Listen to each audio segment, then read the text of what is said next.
Veins of Lore is an actual play Dungeons & Dragons podcast meant for a mature audience. There will be drama, humor, dark subject matter, violence, and gore, as well as the use of strong language, sexual content, and references to use of drugs and alcohol. You have been warned. Veins of Lore can be found on Podbean, Podchaser, Amazon Music, Spotify, YouTube, iHeartRadio, Listen Notes, and look for us on our Patreon.com. Also, join us on our TikTok page, our Facebook page, and our new subreddit. Like, comment, follow, subscribe, share us with your friends. Born tens of thousands of years ago, upon the high peaks of lands once known to my kin as the Grok the Norrex, or in the common, the Grand Reach. Now known to the mortals that populate it as Valkadir. When I was old enough to do so, I made my way onto the realms of the demi-humans and the mortals. Since then, I have come to love those mortals and the lesser immortals. Everything about them, their cultures, their technology, their religions are their strengths and their weaknesses. How precious the most mundane item is, and how worthless it seems. The greatest mysteries are to them.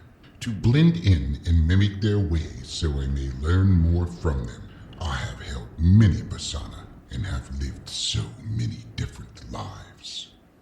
Some I have had to end for the purpose they served, or to keep my ruse.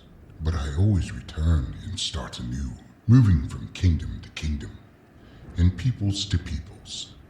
Some of my most meaningful forms have been as Garen Forgefire, the great dwarven mechanist. Ferrand, the half-elven bard of the Stilwellian Collegiate of Tales of Weavers, first song weavers of the Bard's Fold. Bakris, the Archmage of Storia. and many more. But my favorite lives, and the ones that were the hardest for me to leave behind, were ones so mundane in purpose, but satisfying in reward. Take, for instance, Captain Bryant Bozer, the Celterian privateer, and pirate hunter, captain of the mighty Corella. or Maximilian the Mortimer, the traveling Gnomish peddler of all items mystical and mysterious. But through it all, I have remained vigilant and true to my kind and my lord. I have always fought the good fight and have always been in the side of justice, truth, honor, and righteousness. I have forged and made so many things in honor of my service to the Lord Bahamut and to aid in the name of progression. Yet it is my divine nature that has always been my truest and favorite purpose. A paladin armored by my mirrored silver scales and the radiant glow of my platinum lord. I have fathered the dragonkin, the family of Davrir. I am the builder of the cosmic stones under the direction of Ariana and Bahamut. I am the creator of the hidden veil, protector of the radiant cathedral, and guardian of the vanished throne. Of all my greatest achievements, none compare to what one may consider to be the least important of all, yet has affected the lives of so many, especially right now, 3 from the frozen lands whose story is currently unfolding. If they only knew what they truly had, and what it really can do. I glow at the thoughts of the wonderment they will express in its full glory. To think, a simple lantern is the light needed to guide their grand tale. Of all the names and titles I hold, the truest and my very most favorite is that which was given to me by my parents at my hatching. Translated into the ancient tongues of the Fae, it means the brilliance. In the common tongue of the mortals, its meaning swells my heart with pride, light bearer, and to my own kind, dragonkind. Tradessa. And that is my lantern.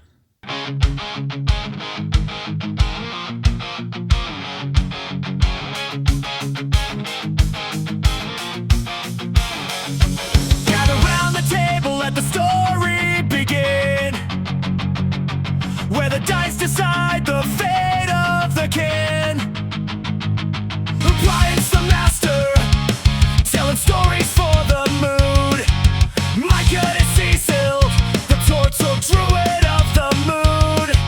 Kelsey and Illyark, the shadow elf barbarian queen. Timothy Ulfar, the hexblade warlock supreme. Deep in the earth, where the legends grow, through the tunnels of time, where the secrets flow. Grab your gear, it's time for more. You're listening to the Veins of Lore. Greetings, everyone. Welcome to Veins of Lore. I'm Brian Judge. I'm your dungeon master, and I am joined by... Mike Oriama. I play. Ceahcyl Bartesta. And today on Nature's Nonsense with... Ceahcyl Bartesta. Today, I am joined with Pete the Penguin. Hey, Pete. Hi, Ceahcyl. How are you, Pete? Oh, I'm good. I just finished finding my pebble. I'm gonna give my mate. Oh, yeah, Pete? Can I see it? Well, I guess you can see it. Well, Pete, this is an awesome... Oh, shit, where'd it go? Oh, Pete, I lost your pebble. Oh, it took me 2 years to find that. Okay, well, that's all with Nature's Nonsense with Ceahcyl Bartesta. Okay, then. I think I lost a brain cell. Well, that I was only have one left. that was the pebble he found. Probably. I have one left. As well as... This is Tim. I play Ulfar the Hex.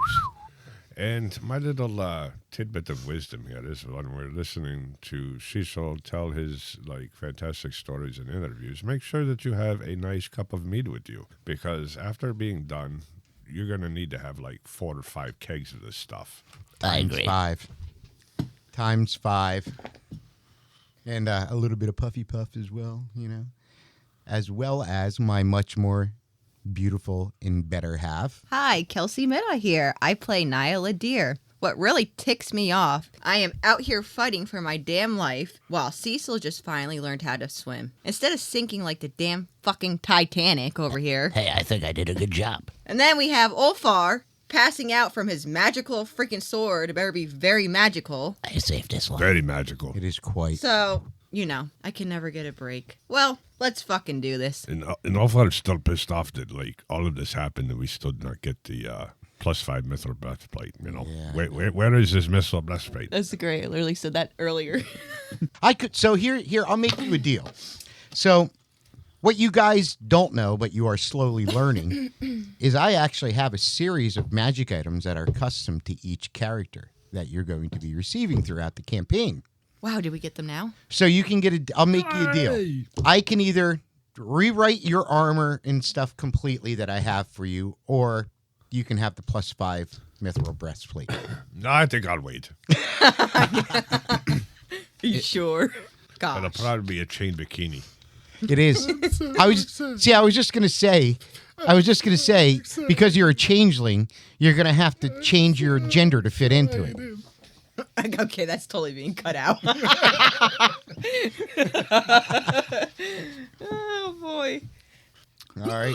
On a side note, I was watching this video, and, I am absolutely jealous. There's this constipated woman sitting there telling me that there's this life hack that if they stick their fingers up their vagina, they can push poop out. Who the fuck No. was What that? the fuck is that? What do you It's watch? you're sitting there on the toilet and all of a sudden you can't poop. Oh, you know what? I'm just going to rub my inner wall and make myself poop. I want to try How, that. how is that fair? First off, I can't do that. Okay, wait. First I'm off, gonna grab a fuck are Q-tip. you watching, I'm gonna grab Tim? a Q-tip and rub my What are inner you- wall. let me type down this website. What was it? No, it wasn't a website. It was a reel. Oh, it was a reel. You're gonna... No, it was a fake. You're going to get a bunch of viruses. Don't even. The next time it pops up, I will send it to all. Okay, wait. Oh, my God. Is that Please don't. before or after you wipe your ass? You put your fingers Wait, in or wait, wall? wait. Probably Google search. Google search. I would hope before. Pushing poop out with vagina wall. Ew. What the fuck is that? You know, I've heard about the G spot, but never once heard about the shit spot. Do you know a male has a G spot in their butthole? Their brown Yes, spot. it's called a prostate. Yeah, Yeah. Yeah. Just saying. it's called Browntown. Brian was telling me about it all day the other day. He said he loved it, Yeah. That's Hey, why Brian's hey, always talking to hey, Tim. Hey, all right. So and he yelled, "Avengers assemble!"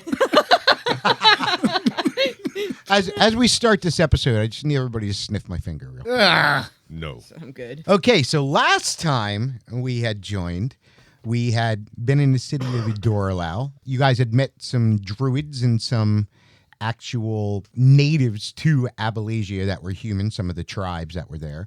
You were introduced to the Wilder King, which was the druid king of all the native people. And he had introduced Ceahcyl to the powers of the stone.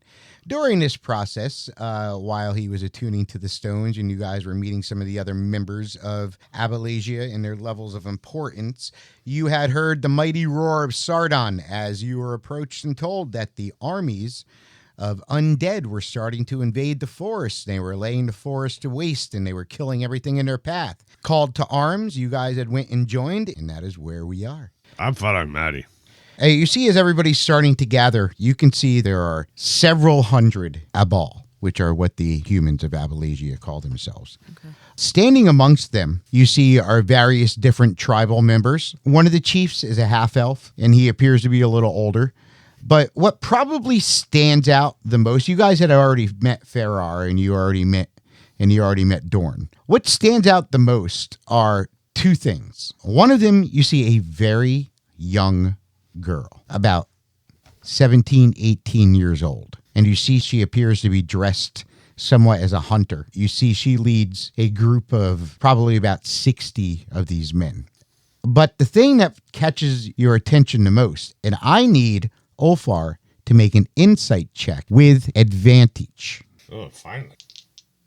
Actually, roll not too bad. 18. Okay, Ulfar, you have been in Valkadir your entire life, and you have met many of the denizens of Valkadir, the frost giants, the Goliaths, the Yetis, and such. And you see there is one of these tribal leaders who is a larger, blue-skinned man with the markings of the Goliaths from Valkadir. And you see he is leading one of these groups of human barbarians. But you are certain those are the mark of the Frostwind tribe. Would I know him? You do know that they were a tribe that was friends with Frosty's clan. I knew it was Frosty.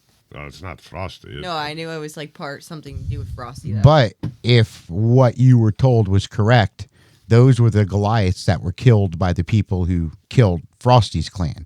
You do know the Frostwind were not friendly. They were not like very, they didn't like other people that weren't Goliaths or frost giants, basically. Except for us. Because everybody loves us. You do know that they were killed. That tribe was supposedly wiped out around the same time that Frosty's people were wiped out. But this man is unmistakably from that tribe. So he's over here with us?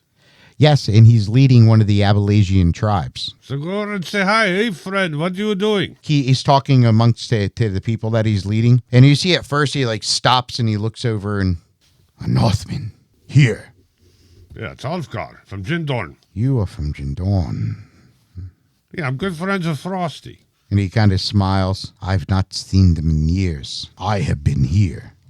Yeah, it's like your people were wiped out, like up in the thing. There was this nasty adventure group that like wiped you guys out. Like, you see he looks like a little upset by that, but then he says, this does not surprise me. yeah, Frosty was kind of hurt too. Like half his clan was like knocked out.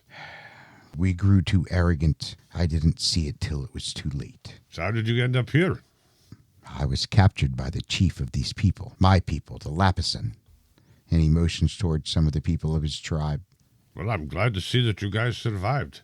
You might have been captured, but, the alternative, it wasn't good up there. It was bad. Like, we tried helping people, but it was a bad... That group that came through was pretty nasty. You see he holds under his arm this, like, fucking helmet that is made of bone that looks almost like a dragon head, but it's entirely too small to be a dragon head. But you're certain it's bone. That isn't the white worm that we were chasing, like, years and years ago, is it? And he shakes his head. No. Where did you get that? That looks kind This of is cool. the Dragonkin leader who killed my friend. Ah. We can talk about this once the battle is done. But for now, the Grizzled King says we go to face death. Hey, before we fight, I got something for you. And he looks at you. Hey, Ceahcyl, come here for a second. Oh, okay. Give me some of that mead. Oh, and I put some special butter in there, too, for you. Awesome. Here, have some of this. I bet you haven't had this in a long time. And he, like, looks at it. You see he holds his hand out. Hellstog. Skål. And he shakes your hand. He turns towards his men and starts speaking to them. Soon, you see the whole place kind of fall silent. The only thing you really hear is the sound of weapons being drawn together and pulled together. And you can see that the bears are gathering around. Never mind. I sing off tune. You sing off tune? Stop. Oh, wait. Hold on. I need some mead. You see everybody kind of falls reverently quiet. You see that the Grizzled King has appeared, and this time he is not walking like a bear. He walks down bearing his full armor. Hey, Ceahcyl. What's that? What's going on? Are we whispering? No, but Okay. I need to talk to you after this. Oh, no. What? Do you need, But you need a new pair of pants? Is it that time? No, Okay. I might need it after I ask you for a favor. I could give you some leaves. Yeah, I might need that after too. But I need to have a serious talk with you after this, okay? You from Wisteer. Like, what level serious is it? Like Papa. Hold on a second. We're talking Yeah, over here. this is Champions of the North. Oh, he's talking to us. Okay, we'll talk about this Okay. later. You are with me. Yes, sir. And you see it's the Grizzled King's voice. That's fucking amazing. Do you see him? He's- Guys, do you see him? He's Look. pretty fun. Can I just ask you one quick question? Who is your tailor? And how do you look so fucking awesome? My goddess. People of Udoralal, the tree shall live. Yes, it shall. Guardians of Udoralal, those who would bring us harm. There will be no mercy, and there will be no remains. And you hear every fucking bear roar, and then quietly, not quietly, but like almost like feeding into it, you soon start to hear the sounds of all the Abolasians cheering. And then you see there are groups of elven archers. You see there are dwarven sentries. You see there are even small, like almost shock groups of different types of fae, like sprites and pixies. I heard pixies are some feisty things. You also see there are groups of animals, like herds of like large stags and such, that seem to like allow people just to jump on them and use them as war mounts. I want an elephant. Is there I look around for an elephant. There are no elephants in this forest. I get sad. Okay. What do you mean? A there's bear will do. No And- reference. And you see the Grizzled King motions towards three of the Usari warriors standing there. And you see they step forward and they just get on all fours and move in front of each of you. I say yay and I jump on its back. And you see Maddie like looks over as one walks up to her and she's like, "Oh, no fucking way. Really? I grabbed her. Hey guys, I'll get to ride a fucking bear." I grab Maddie's hand and help her up on the other, cause I'm on the other bear, and I guess like I'm assuming they're all like lined up, and I assume Maddie's right by me, so I put my hand out to help her like get on And the then other bear. she climbs up and I thank you, my lady. You're welcome. You look mighty feisty on that bear. While you guys are all doing your thing, you just hear this freaking monstrous roar behind you. And Ceahcyl's not there anymore. Where's Ceahcyl? He's a green dragon wormling. And you see Dorn smiles as he looks at you as you change the shape, and he's like, That is fantastic. But you notice that any of the shapes that you take, Ceahcyl, now seem to be adorned with mossy patches. I want to ride that. Can I upgrade my ride to Ceahcyl? Can I tell it's him though because he has the moss? Oh on? yeah. I roar and I put my head down, and now you're the mother of dragons. I jump. I can't fly, but I can. I jump from the bear onto his back. This is fucking awesome. Did I say this, guys? This is fucking awesome. And soon you see Farn, which is the saber-toothed tiger, start running forward. Will you let me fly? Why not? Okay. For this you We can fly. Did I say for this you can? Did I say? Let me say it again. This is fucking awesome. I'm not at the level. So where I can one of the abilities of the staff is flight. Like you can use it for 1 hour a day. But it's super slow. It's like That's instead 60 of doing feet. like You weren't going to unlock that up until you got to the Grove of the Wind, but I'll let you unlock it now. I hug. On the staff. just for what I am. I hug. Yeah. I hug the Because it'd be like flavor. So maybe Compared to Ceahcyl the thinks he monster. can fly, but it's actually the staff. Yeah. There you go. It's I just hug. flavor. I hug his neck and I say, "I love you, Ceahcyl." And you see, Loud as it gets. Or whatever a dragon sounds like. I say, "I love you, Ceahcyl. This is why Okay. you're my best friend." can't dragons talk? dragons can talk Yeah, so why is he like roaring when? 'Cause he seems- wants- because he's a fucking dragon. Wouldn't And he he- roar? And he's never turned into a dragon yet, so I would roar. There you go, Ceahcyl. I was about to tell you, like, you can talk. You sound amazing. That's my best friend, guys. That's It is- my best friend. And you see Dorn smiles as he walks towards like where Farn is. As he walks by Ceahcyl, he pats you on the, I guess would be the equivalent of your shoulder. And as he does, you see his fingers get elongated and start becoming kind of like almost talon-like themselves. And you see he pushes himself up in the air, and then you soon see the wings of a giant white eagle. This is That's fucking cool, guys. so cool. Let's do things. Let's fucking kill things. All right. So it is going to take about an hour to get to where they are invading with all I can only fly for an hour, motherfucker. as you guys take up into the air, and Ulfar, as you and Maddie ride side by side on your bears across the ground, Hoorah. all sorts of like fucking wing-mounted soldiers and such flying out of the canopies of the trees. I mean, like, there's just this fucking force. You've never seen anything like this in your entire life. Like, you couldn't even imagine. Like, you guys grew up thinking that the Royal Guard and the Constabulary together with the Hunters was an impressive thing, and that was like 200 people. This is thousands upon thousands of animals and people and beasts and Oh my. such. And it is moving through the forest with extreme efficiency. You're following Dorn, I'm assuming? And we're looking down at this. All Ceahcyl keeps hearing me saying, "This is fucking awesome." I'm with the other druid dude who's the eagle. Dorn. Yeah, I'm behind. Oh, yeah. Caca, caca. Ulfar, you see the bears that you're on follow the grizzled king. And you see Sardon is running armored on all four. He is fucking huge. He's literally moving so fast as he's going. There's even times like as he's running, he just throws a boulder out of his fucking way. Oh, he pissed. You guys are running for almost an hour. Once in a while, you'll stop. Some scouts will come back. You'll see Correction. something We're flying. flying. Yeah, get it right. As this is happening, you notice that the sound of thunder is getting heavier. And you can start to hear some of the leaves rustling on the trees. And then it happens. I tell Ceahcyl, the captain's getting pissed. You see Dorn slows down. And it's getting a little hard for you to fucking stay in the air with the way the wind's picking up.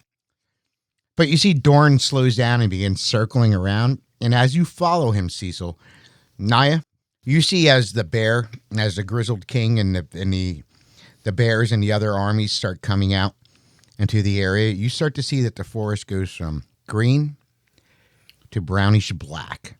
And there is a point probably somewhere around 400 or 500 acres is just dead. like the life drained out of it. I'm guessing the smell is just freaking nasty and It smells like rotten veggie, like you stuck your nose in a fucking garbage. compost heap. Yeah, garbage can. And you guys see that there are dead animals like that have just risen.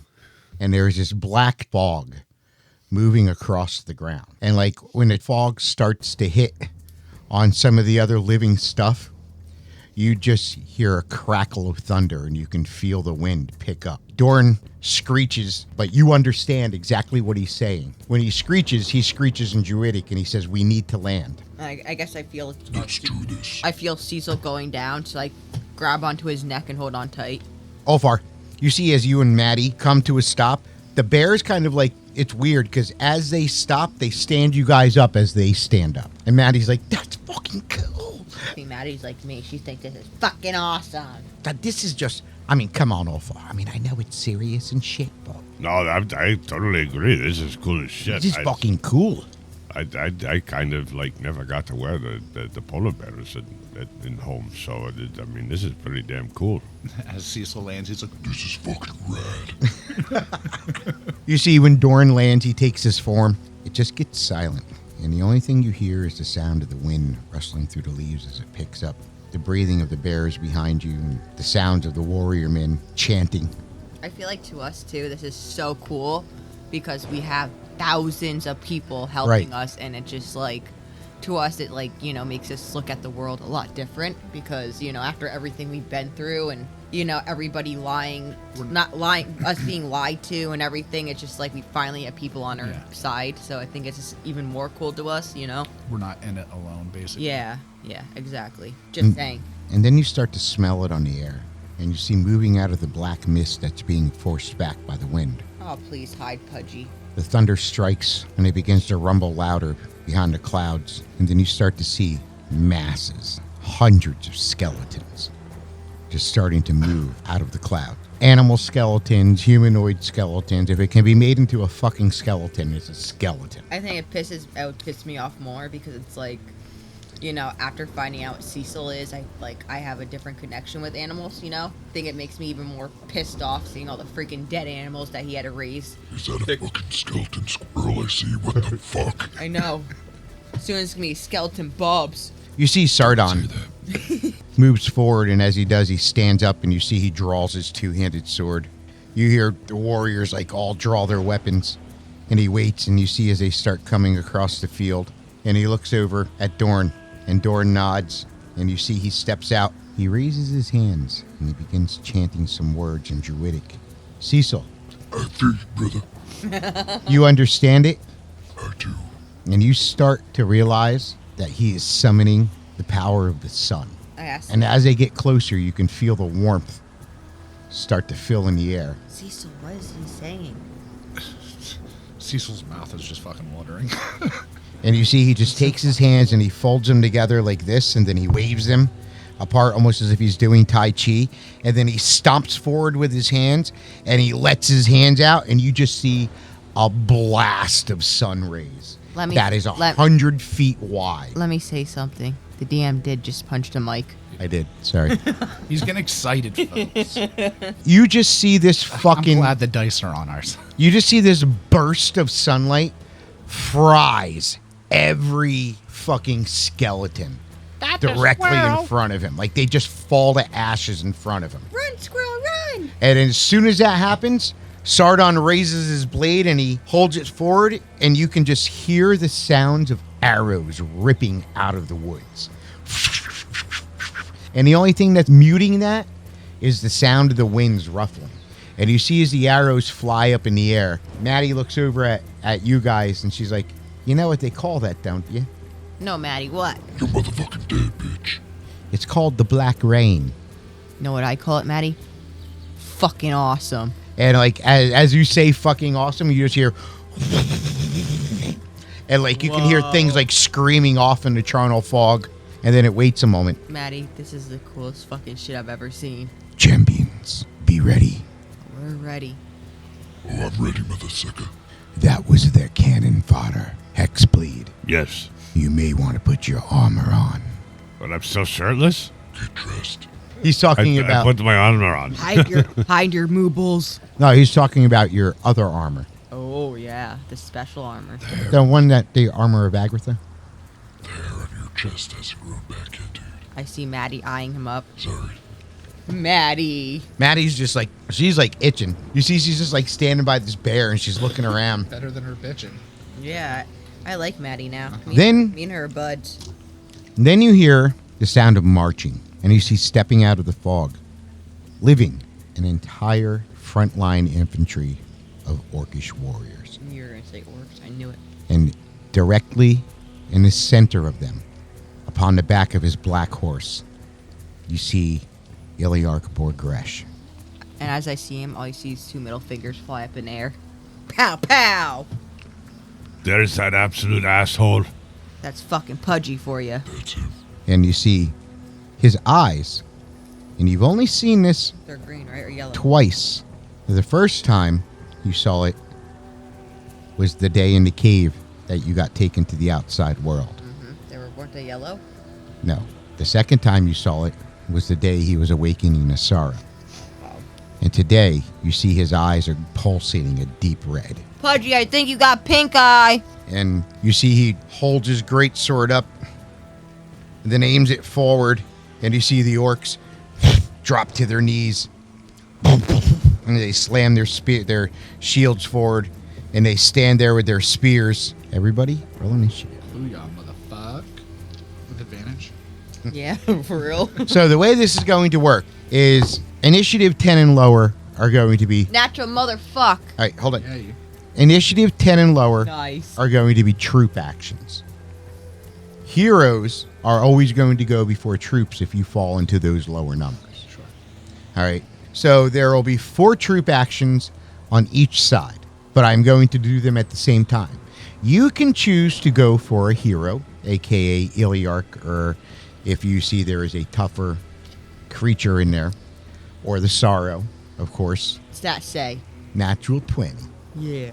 Or you can do single-handed combat, or you could attempt to affect a troop somehow. So if you have area effect spells or such things. I kind of know how this is going to go.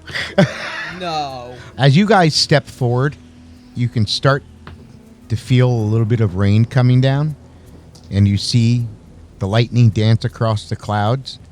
And when it does, you see in the clouds that are coming from their direction, when the lightning crackles across and lights up the sky behind the clouds, you swear you see the shadow of a massive ship sailing on the clouds. All right. What is your initiative? Do I have to say mine again? Nya. Did you get a natural 20, Nya? Yeah, I did. A natural motherfuck. Wait, and we're adding initiative? That's a 24, motherfucker. Yes, it is. Ceahcyl. 19. 19? Yeah. Heard that? 19. All right. Ulfar. 21. 21. Ooh, Maddie got a 22. Yeah, that's right, Maddie. Booyah. Okay, first to go is Nya. Nya, you see Illyark and an army of orc. What are the Yiddish orcs? Well, I'm not close enough to use my great axe, so I'm gonna have to use my, unless it's all undead in front of us, right? No, these are an army of living orcs. Okay, so, and they're close enough for me to... Yeah, and Okay. plus Illyark is right fucking there, man. He's right there. 15 plus 7. 15 And- plus 7 is... So what are you doing? Who are you going after? Him? I'm making the noise so I can bitch at myself this time. Okay, good.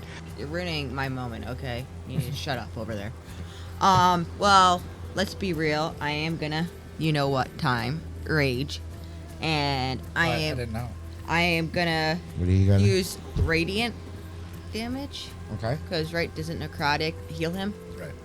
Right. Start to see purple energy dance across Nya's back. And go I'm up her gonna go arms. one after one of the orcs next to him. So you're going to go after Actually- like one of his lieutenants. Or ask him, so what one should I go for? Pudgy or one of the orcs? After Illyark. Yeah, fuck it. Alright, Yellow, right? Yellow. fuck yeah. How many Sunder points do you have? She used a bunch of them. I have one left. I have one critical, one sunder. Unless I make it a crit. I got a 17 plus 7. That's a 24. Well, his armor class is a 25. Yeah. 15, He's not going to waste his reaction right now. 26 damage. You see as you strike him, Nya. How much of that was radiant? 6. You see as you strike him, you see the radiant energy bother. What is this? Oh, you've learned some lessons, have you? And you see he looks at the blood. I just completely ignore him. And just say, nuisance. Ooh. Does an 18 hit? No. Nope, I figured that. You see as you swing at him, you see he slides off the horse and sidesteps, and you like Right. just about hit him. Before I'm backing up and going back to Ceahcyl, like towards Ceahcyl and my people. Okay, so next to go is Ulfar, and you see Nya runs out and jumps at Illyark and strikes him, and when he steps off of his horse, you see his horse like rears back, but you notice his men aren't moving; they're watching this. Go for Pudgy. That has me concerned. Yeah, he's up to something. Trust me. Oh no, I'm gonna shoot his horse. Piss him off more. So you can't have a ride out. What are you shooting with? Eldritch Blast? 2 of them, and I think I missed. So my first one is 12, and my second one is 13. What is the horsey AC? You actually didn't hit the horse. It's got barding on. This already screams I for said fuck. that was like a really, really bad roll. Yeah, because two really bad rolls. you missed it by 2, dude. You missed it by. Did you add what you had to add to it? Yeah. Fucking And Christ. I have a +9. Good luck, Ceahcyl. Oh shit! You want different dice? These are my good warlock dice. Oh, they are. I've been rolling good with them, but not. See, look, that was a little bit better. Good luck, Ceahcyl. We're fucked.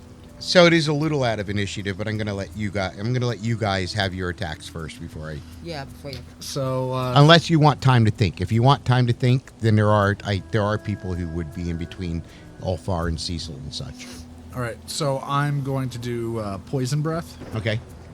It's a 15-foot cone. Okay. So I'm just gonna look at Illyark and Out around him. do it 15 feet. Right, so you're- across. So it's gonna take 15 feet. And him, and then hit 15 feet around him. Okay. It's gonna be a DC 11 saving. DC 11 Constitution save. I don't think he made it actually. Constitution save. He rolled a natural 4. So no, he did not make it. All right. So he takes 21 poison damage. 21 poison damage. He is not happy about that. Yeah. Do I roll now to recharge or no? Yeah, at the end of your turn. Well, it's supposed to be the beginning of your next turn, but I'll let you do it at the end of your I'll do it at the beginning of my next turn. Okay. Next to go, you see Sardon begins moving forward, and he raises his great sword, and he motions, and then you start to hear this roaring scream as you see just groups of fucking bears start charging. And I'm talking about you are watching an army of grizzly bears and brown bears and black bears, like even like these little tan like bear people, but bears, not bear people, but they are running out. And at first they were like running on all fours, and as you see they're coming out, the orcs start moving forward a little bit, like almost like uncertain. You see as the bears are running, they suddenly just stand up and start pulling out great axes and fucking great swords and friggin' weapons, just charge forward towards the orcs. Real quick, did any orcs near him get hit by the blast? Yes. Because it's a yes. 15. Okay. Yes. Yeah, I wrote that down. Okay.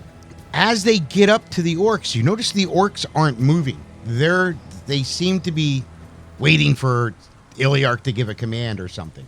So as these guys are flying into them and start hitting them, like the orcs are just getting hit.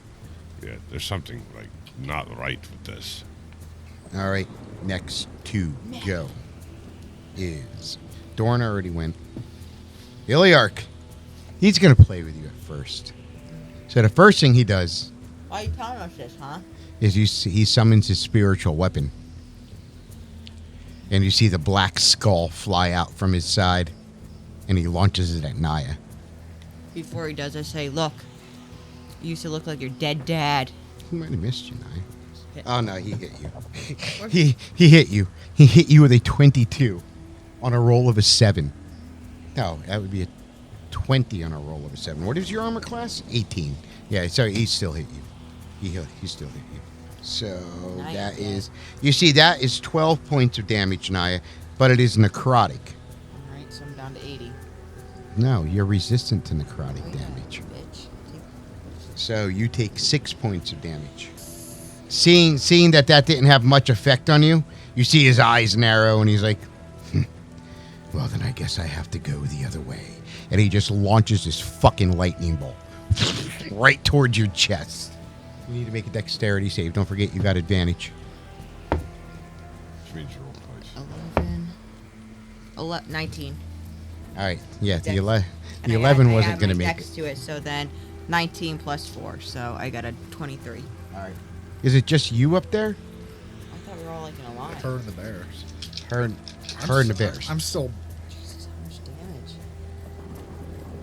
Lightning bolt. You saved? I got 23. You got a 23. Okay, yeah, you saved. So you take 19 points of damage. And you just feel it just like pulse through you. Then he uses a bolt of inspiration. And you see he holds his hand out. And you see a fucking flaming ball of fire. And he lobs it over Nya into the group where Ulfar and Ceahcyl and Maddie are. Make dex saves. 23. Maddie got a 19. 16. Just made it, Ceahcyl. 34. 17 points of damage. So it's 34 and half of it is 17. All right, so he eats my armor. So he takes how much from that?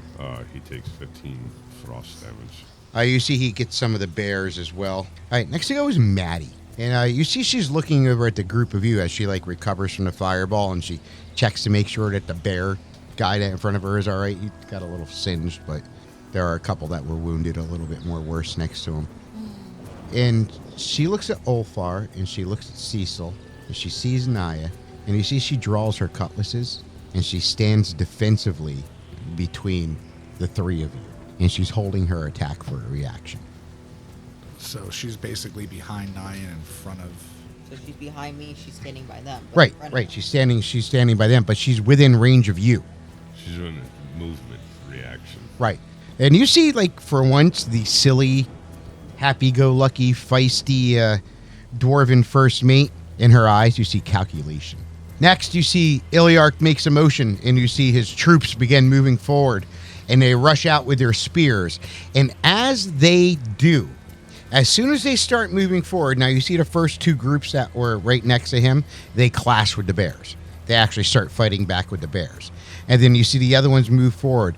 But as they're moving forward and you see the other troops on your side starting to move out, you suddenly begin to see and you can smell the acid in the fucking air. You start to see their own black rain of Wan Ti poisonous arrows flying out from behind. And you see the Wan Ti are running behind the infantry, multi-shotting. Plainsmen, they start shouting out the commands, and they kind of do the shield wall thing with their hide shields. The effects aren't as good as a normal shield wall would be. All right, and then next to go, because I'm kind of doing the other stuff. Did any of those In arrows between. come near us? No, they don't want to hit Illyark. And next to go is you begin to hear chanting deep on the other side of the battlefield as you start hearing it echo to see coming up out of the ground this black energy. And when he feels it dance across the bottom of his feet, you see Illyark just smiles and he looks at Nya and you see his eyes glow more red. But where the chanting is coming from is not Illyark. As you see moving out of the charnel fog that is in the center of the battlefield, this large, grotesque, rotting, lizard-like creature. And upon its back, you see the Death Knight, the sorrow, and you can tell that the gravish voice that is chanting is coming from him. Everybody make Constitution saving throws. What'd you get, Ulfar? 7. A 7? Yep. I got a 12. Nya passed. Ulfar and Ceahcyl did not. You both take 3d6 points of necrotic damage, and your movement is halved. And you see Dorn is affected by this too. 16 points of necrotic damage. That brings you down to 32, Ceahcyl. Ulfar, that brings you down to 48. Sardon was a little affected by it, but not as bad as poor Dorn was. Dorn. Next round is Nya. 16 plus 7. And I'm still obviously raging. I'm going to use my great axe, but can I make that a critical? You can do whatever you need to do. And I'm going to hit Illyark. All right. Okay. Obviously radiant again, too. You suddenly hear the crack of thunder as lightning lights up across the sky. And it's kind of like rolling, getting closer. 40 points of damage. 40 points of damage. Radiant damage. And I'm going to hit him again. Or maybe not. 8 plus 7 definitely doesn't hit him. Like he like... Very well. I guess I'll have to pull out the big guns. Nya, after you go, everybody just hears this thunderclap. But you notice when it goes off, it's almost like the rain itself bends around those protecting Abolasia. It's Captain, isn't it? All right, so It's Captain. Ceahcyl, Yes. Ulfar, Nya, you guys begin to smell the scent of caustic rain begins pouring down on the battlefield around you. And again, it's almost like it like fucking bends around you guys as well. Oh, like we have like a protective barrier. Yeah, but it's almost like the storm itself is protecting you from it. Very interesting. This is one of those things that builds up over time. By the way, Maddie never took her turn last time. No, she's standing protective. Yeah. You begin to hear the sound of like the living orc screaming in pain as the acid is burning their skin. And then you see two of the units of orcs kind of like stumble forward and almost fall down. And when they do, you see the fucking bears just start taking fucking advantage of it. Behind them, you can see a group of the undead Yuan-ti was knocked down. They're not dead, but they got knocked down because they failed their saving throws with the thunder. Of course, next to go is, I believe, Ulfar. All right, I'm going to Hexblade Curse Illyark. All right. I'm not aiming for this force. He doesn't have to save, right? It's automatic. So, a 20 and a... The 20 hits. And the other one, because I rolled an 18, so it would be 27. Both hit. And they're Eldritch Blasts. They're Eldritch Blast. So the first one does 18 points of damage, and the second one does So that'd be 17. 17, 18 and 17. All right. To his face. Yeah. To his face. To his face. Ugly, pudgy mug. He's looking like he's kind of hurt, and he's looking a little pissed off. All right, Ceahcyl. Let's see if I'll keep. Yeah, you did a job on him, dude. I did not get my breath weapon back. So Ceahcyl is just going to charge up and swipe at him. Okay. He gets 2 attacks. So the first attack, it's a natural 1. Who do I hit? Oh, jeez. 8. So I don't hit And any. you don't hit anybody. So my second attack, fuck that noise. Was that another natural one? No, it was a fucking 3. You see Illyark kind of like dances out of the way, and like he's like laughing at you in the process. He's like, "Oh, look at this, You fucker. you want to wear the costume, but you can't play the role." As he says that, I said, Pudgy, how's radiant damage feel, bitch? He looks at you and he smiles, Nya, I'm gonna eat that now. and you see he places his hand on his chest, and he Daddy's casts a scumbag. heal on himself. Bitch. And for a bonus action, he tries to crack you in the head with a spiritual weapon. Okay. But Nya misses, and he ends up cracking the skull open of one of the of one of the orcs that is fighting next to him. Illyark, your daddy deserves to die again. where he belongs. He's bitch. already dead. Well, he's still a bitch. You see, he kind of like shrugs his shoulders and such. And he failed at hitting me. How And he- about that? And he begins stepping back as he raises his great sword, and he looks like he's about to strike one of you guys with it, but he uses a bolt of inspiration, and he fucking releases chain lightning on the group of Usari that are next to you. As a bonus action, I cast Globe of Darkness over him. It's going to take me a minute. All right, I'm just going to... I don't need to go any further. You see he wipes out the entire group of the fucking bears that was coming up behind you. And you just hear them screaming at as they're just like being fried by the fucking chain lightning. And all you hear is Dorn's words whisper in the back of your heads. Don't leave them bodies to raise. So someone catch them on fire. Okay, I'm just going to call that one massive damage. He rolled a natural 20, by the way. As you see, Sardon runs into the fray of orcs, and it's like as he's swinging his blade, you literally just see orcs flying in every direction that you can, like in pieces. You see, like, one goes running up to him, and he, like, goes to stab him with the spear, and Sardon, like, kind of just, like, reaches down and just rips his armor off of him and rakes his chest open all in one fell fucking swoop, and then just like tosses the body to the side like it's a fucking toy. He's just ripping these guys apart. Dorn begins chanting words to a spell, and Ceahcyl, you obviously can't cast the spell yet, but you are quite certain he is beginning to chant the words to a very high level light spell.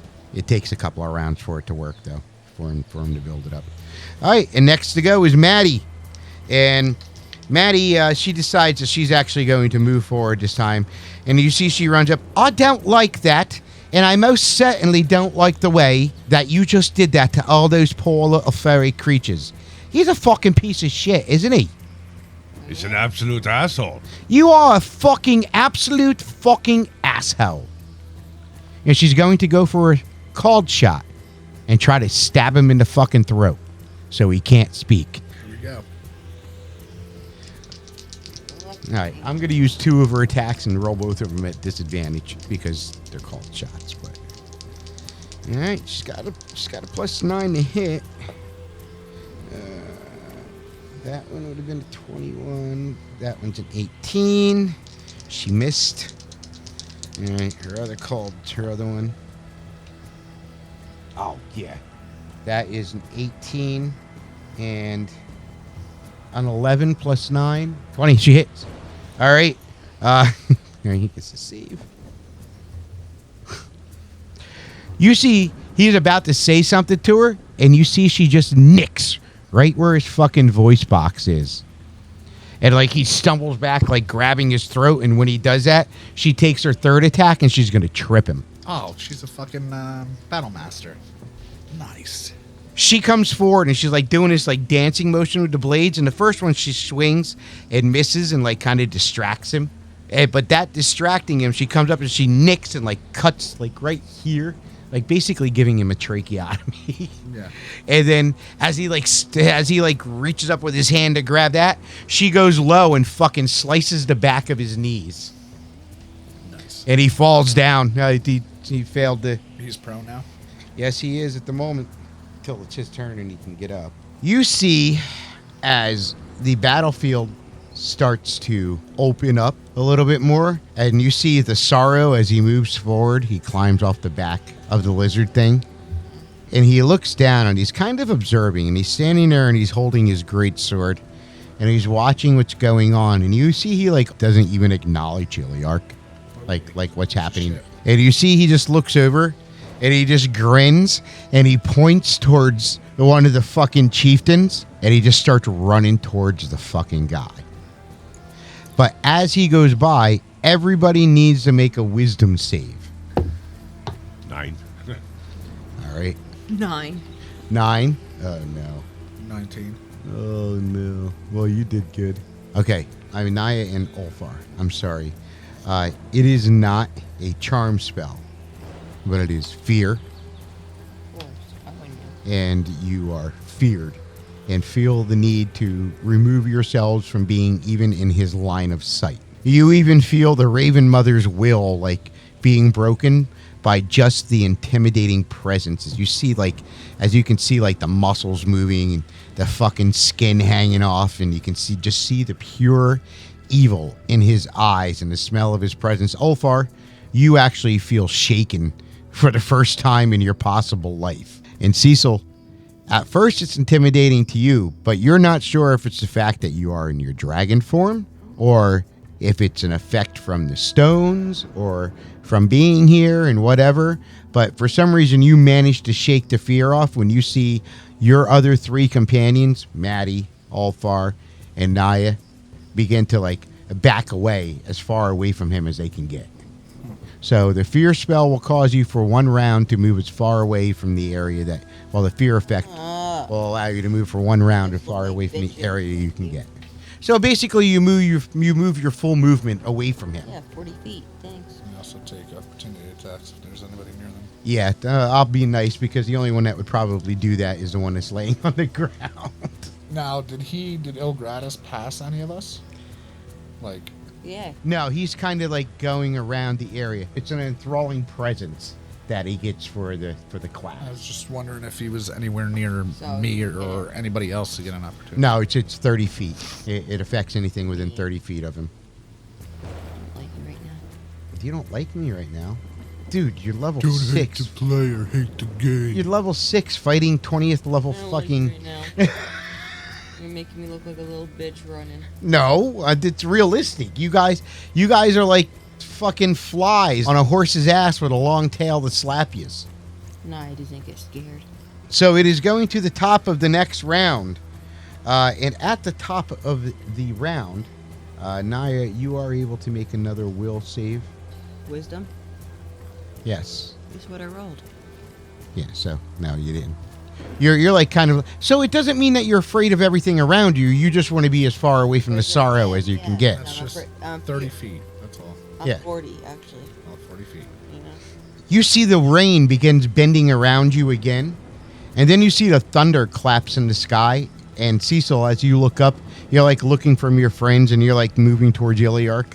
And as you're watching your friends back away and you're kind of seeing the imposement of the sorrow moving forward, you see the thunder claps and the lightning lights up, and you see that the ship is closer within the clouds. And you see within it, there are 6 balls of light. And the thunderclap goes off. You can smell the acid rain in the air, and you could feel the sky starting to ionize. All right, you see 2 more units of the fucking orcs fall, leaving 3 units of orcs, and you see there are another 2 units down of the Yuan Ti, leaving a remaining 8 units, and you see 6 bolts of lightning fly from the ship. He is going to send 3 at one group of the orcs, and then he's going to hit Hilgratis with 3 of them. I'm just going to give their suggested damage instead of rolling the dice for it. I'm going to make their saving throws, and all right, so he saves on 2, takes 1 full. So you see this blast Hilgratis, and like kind of fucks him up a little bit, not like too much, but you see it takes a nice chunk out of him, but it completely annihilates one of the other units of orcs. All right, Nya, it's your turn. Oh, you failed your... You can still attack other things, just it's at disadvantage. So Nya is like kind of like afraid, like swiping at like whatever goes near her. All right, I'm getting into the fray. I'm going after Illyark. All right, don't forget you're feared. Yep. All right, so I hit both. I'm booming blading the first one. So the first late, one shut the does fuck up. 15 points of damage. Okay. It's weird every time. And the second one, I am doing Branding Smite. 16 points of radiant damage. 16 points of radiant damage. Nice. Take that. Fudge. He gets his breath weapon back. Nice. Yeah.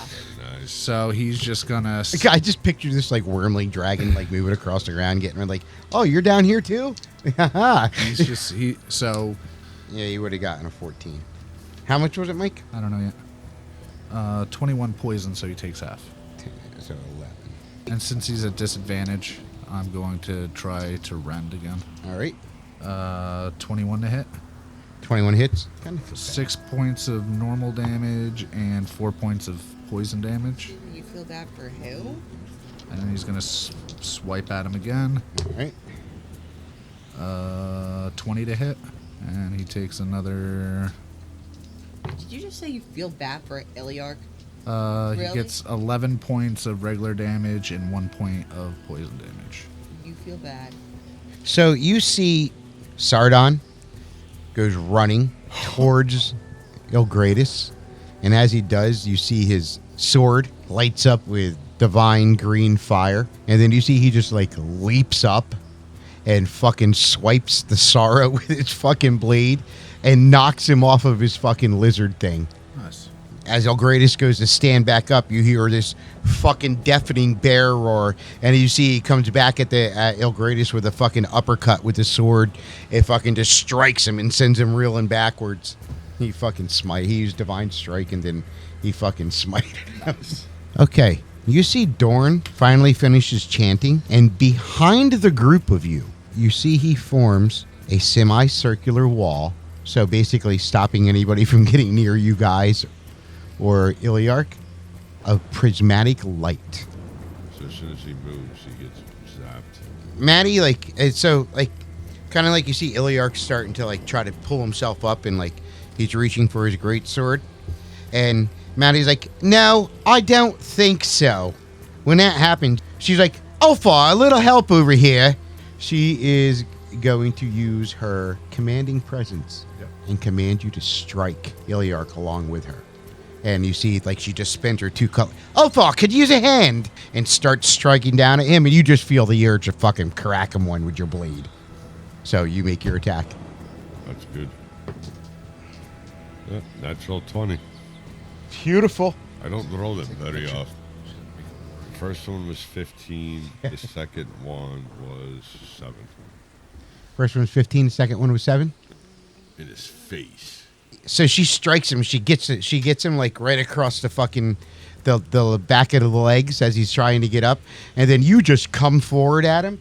Now he takes 48 booming blade damage, doesn't he? 2d8. But didn't you just still have your booming blade on? Oh yeah. Because it was still the same round. Hold on, I gotta roll my booming blade damage. And she is going to use her final attack. You see, like, as he's getting ready to get up, he like goes to reach for his greatsword, and she just fucking takes her sword and flicks it up and just flings it off in a battle. Disarming attack. Yeah, disarming attack. And she sees, she like steps forward. She's like, "Where's your fucking god now that you can't call to him?" Illyark is going to stand up, which provokes an attack of opportunity from both Ceahcyl and Maddie. And he gets the booming blade. So Ceahcyl, So you get a free strike. not at advantage, right? No. 13 doesn't have. No, it does not. Next to go, you see the Sorrow stands up, and you see he's just like, his eyes are like flaming with anger. Fucking black necrotic energy flying off of his body, swings and like strikes Sardon, and when he does, you like, it's almost like you see this puff of like black energy strike at him, and like it causes him to stumble back a bit. Then you see he comes up and he swings again with his other hand, and as he does, you see a fucking blade comes out of the front of his gauntlets that's dripping with something, and he stabs fucking Sardon with it. And then you see he's about to do something again, and then you see they both blast apart. Explosion of like green energy. At the top of the round, you hear another clap of thunder. Oh, that one was a fucking nice one. Out of 6 dice, I got 5 6s and a 2. It's not too often to hear me scream Yahtzee. You guys hear the thunder clap again. Clap, And this clap. time, you not only see the ghost in the clouds, but you feel the wind is picking up. It must be blowing about 25 miles an hour right now. Fly. And you see that the archers can't even shoot anymore. I think I'm flying, but I forgot. The acid rain is pounding down so hard and the thunderclaps are so loud, you see they're literally crushing some of the undead around you. And then you see these fucking bolts of lightning just keep flying out and striking certain groups, and some keep hitting Ilgradis. And then it starts to fucking hail. And these fucking stones are so big. How big are they? They're so big. And they're hitting so hard, like some of the skeletons that were there, they just got crushed to pieces. And you see he has reduced the group down to about 1 unit plus the sorrow. But you notice, again, it almost seems as if the rain is protecting the group of you. Nya. Who's by me? Illyark. Or you can go over and help Sardon. I'm going to hit Illyark with my great axe. 14 plus 7. That hits. Right. You're bloody well, right? I'm still raging, right? You've been raging all night. Okay, yeah, I know I am. That's what I do best. So 18 regular damage and 4 radiant. Going again. Go again, son bitch. I got a 18 plus 7. None of them are low enough for me to use. You either miss or they're too high for me to use shield. 12 Okay. regular and 1 radiant. Ulfar. I'm going to boom it behind his ass. Yeah, boom. His right up blade. his ass. Boom his blade. No, I'd rather boom up his ass. 24 to hit. Yeah, that hits. Actually, so he will use his shield on that one. 'Cause Why are you an asshole? That's within the range of his reaction. Don't you get it 2 attacks? No. Oh, yeah. Yeah, yeah. Yeah, but shoot. Nope. See? See what you did? Thanks. Hey, there's still a chance he could have gotten Oh, past it. Think. So, shield lasts the round, but it's still only 1 reaction. So he How blocks low? your hit, but that's it. So 7 plus 9 That doesn't is hit. 16. All right, yeah, no, you missed him. All right, Ceahcyl. I failed my breath weapon, so he's gonna swing at Illyark with a 21 to hit. 4 points of regular damage and 1 point of poison damage. Okay. He's going to try to hit him again with a 20, and I'm actually going to use a Sunder Point and make that a crit. Hit him with Alright. your best shot. Fire. So 11 regular damage and 8 poison. Yeah, take that, pork chop. Ceahcyl, I need you to make a charisma saving throw. Jesus fuck. I told you on my reader over here. Really the worst. I know. Told you. 11. See, you fucked us over. Ceahcyl, you see as you get closer to him, he stands up and he uses a bonus action to cure critical wounds on his throat. I told you he was going to heal himself. And then, as you're coming up on him, he's like, I've had enough of you. And he banishes you. No. I don't know where I am. You find yourself standing in the frozen north outside the broken hold. You guys just see him strike Ceahcyl and he disappears. Can I go charge him? Can I just charge him? Punch him in Oh, the you know, face. And you know what the cool part is? you come back in a minute. I got this handled. Yeah, but you come back in just 1 minute. Yeah, but I got this handled. Okay. 1 minute is 10 rounds, my friend. Right. I got this handled. So you I guys... don't know this, so what if You I'm guys gonna- see him strike Ceahcyl down, and Ceahcyl just disappears, and then you see him stand up, and he looks over at Maddie, and he is going to use a bolt of inspiration. And what do you mean? like him even better yet? Huh? No? Okay, good. You see as she's like, "Oh, bring it on, big guy," and he's like, "Very well," and he flame strikes her where she stands. Motherfucker. You see just. And this fucking eruption of flame, this pillar of radiant energy just flies up around her. Well, fortunately, Maddie made her saving throw. So Maddie takes a total of 32 points of damage and goes rolling back. You hear her mutter and curse something, but she does not look fucking happy, and she looks very hurt. Sardon recovers from the attack from Ilgradis, and you see he holds his claw out, and when he does, you see friggin' something goes dancing up his blade, and you see he goes to strike Ilgradis with it. You see Ilgradis is not happy from the onslaught with the paladin. Okay, so next round. Okay, so everybody Except me. except for Ceahcyl, you guys need to make Constitution saving throws, even those that are protected from the storm. 14. 11. You guys have the inspiration dice if you need them. Sure. What's that gonna do? Adds a D8. D8. I got Roll a the D10. 14. 8. Okay, so you made it. You got a 14 with your total adjustment, right? This is basically what happens. You see the effects of the thunder go off.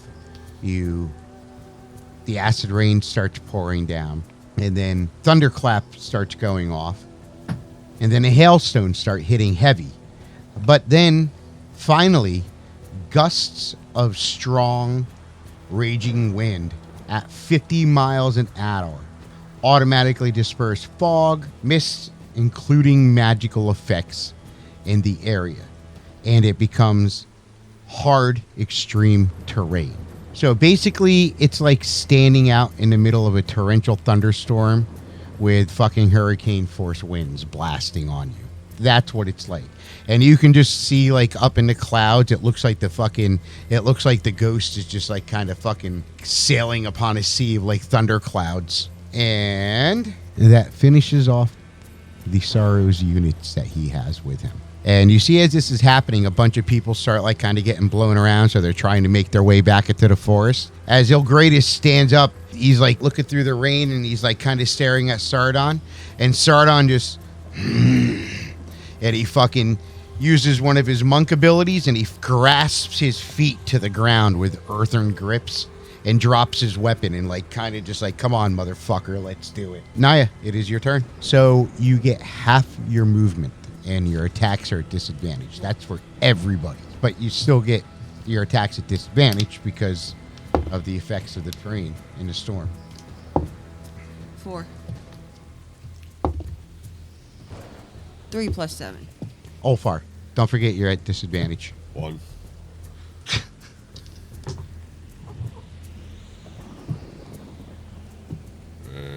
Does 19 hit? 19 does it. You rolled a natural one? Yeah, the first one. Okay. Roll again. Yeah, roll again, like a regular to hit. 12. All right, yeah, you're good. Okay, so the 19 you hit. the 19 you hit Illyark with. And he doesn't see it coming because it's fucking, he can't see at the moment. If he moves. Yeah, this is getting close. Ceahcyl. All right, so Ceahcyl appears D-Dragons. He's like, oh, what the hell did he do to me? Oh, boy. You're here, like, at the broken hold. Yeah. Indact. You see the lantern goes on. Do I see anything? So, I'm where the Sorrow woke up. technically, you should have been put back in the veil. But because of the magic on the veil, you couldn't get in the veil. So where you appear is the spot down the road from the broken hold where you guys came out of the portal in episode 2. I'm right there. Yeah. Okay. Well, still Yeah. gonna Indact. So at first, of course. So at first you see like, wow, this place kind of looks familiar. And then you see the ghost. Oh, what nobody saw was Brian pretending to hold up a lantern. Yeah, sorry. As he said that. At first you're like, where the fuck am I? And then when you turn on the lantern, you see the ghostly images of a turtle, an elven woman, and a Wanti pureblood standing up off the ground. As you see Illyark walking to the north after he says something to Nya. But of course, because of the lantern, you can't hear what's being said. Right. And then you see yourself standing up and looking at each other. And you see Nya like looking around underneath your robe for this rock, and then that's you realizing you're a turtle. It is showing the ghostly image of what happened when you guys came out of. I am one sexy beast. So what Ceahcyl does is he follows Illyark up the hill. Towards the broken hold. Yeah. Next to go is Maddie. Man, I wonder how the gang is holding up. I can't stand this cold. Kill the fuckhead. No, I was going to see if she had, but she's got nothing that she can use at the moment. I was looking to see if she had one of her abilities, gave her advantage in a situation, like, canceled out the effects of the thing, but no, it doesn't. You see her first strike misses. Second strike misses. Third strike hits with a 26. Well, she hits for 21 points. So she got 21 points. She rolled 15 on here, and she's got 6, which gives it. But he takes. All right, he's looking a little beaten down here. He dimension doors. You see, he throws up this fucking portal in front of him, and he steps through it, and you see it opens up 400 feet away on the other side of the battlefield, towards the woods that they came from. He takes his booming blade. Yeah, as he's rolling. I mean, that might affect I got to roll his concentration. But I got to have damage to roll against it. You see, he doesn't open up the portal and step through it. He rolled a 4 plus his concentration. That still only gives him an 11. Well, 4 against 11. That gives him, 7 points less than what he should have? He would actually have disadvantage on both of those rolls. So, I'll just roll again for it. We have a 9 and an 8. So the one was worse than the original one. For the first one was worse with a 4. Which is mine. And this one, which would be the dimension door. This one, he failed on too as well. So yes, he failed concentration on both of them. So I come back? Yes. Ceahcyl comes back. Ceahcyl comes back with the lantern in his hand. He's like, Wow, the weather was better in the north than it was here. Oh, it's windy. I was wondering where you went. I don't know. I just kind of disappeared, and I saw us, and man, I tell you, I saw this great-looking turtle, man. Anyway, Uncle Jimmy? and now I'm here. No, I'll explain later. Okay.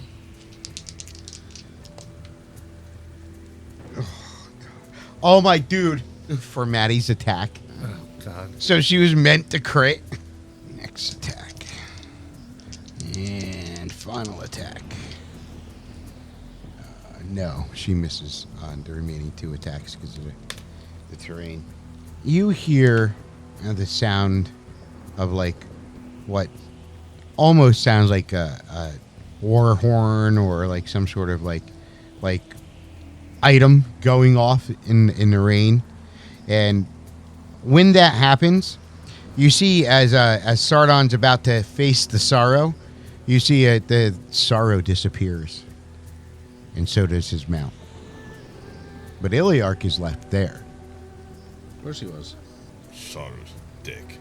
Top of the round. And you see the storm kind of starts rumbling a little less, but nonetheless the wind is still high.